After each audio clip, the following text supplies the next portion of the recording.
ফরিদপুরের বিখ্যাত পাট দেখেন কি পরিমাণ যে আল্লাহ তাআলা দিয়েছেন। আলহামদুলিল্লাহ, আলহামদুলিল্লাহ। হ্যালো ফরিদপুর নগরকান্দার পাট বিখ্যাত।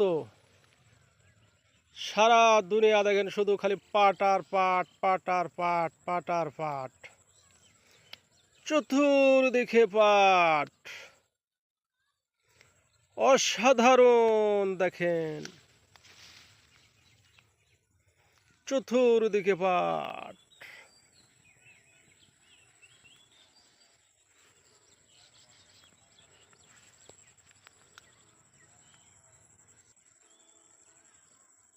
সেই আল্লাহ তাআলা দান করেছেন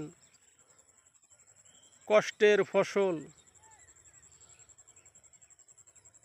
চতুর্দিকে পাট। আল্লাহ শুকরিয়া, আলহামদুলিল্লাহ। এই হলো ছিল ভাই ফরিদপুরের বিখ্যাত পাট। আপনারাও সবাই কষ্ট করে এমন পাট বানাবেন। কৃষক এবার খুশিতে বাগবাগ। প্রচুর খুশি হয়েছে কৃষক। দেখেন শুধু পাট আর পাট, পাট আর পাট। কৃষকের মুখে এবার হাসি আর হাসি।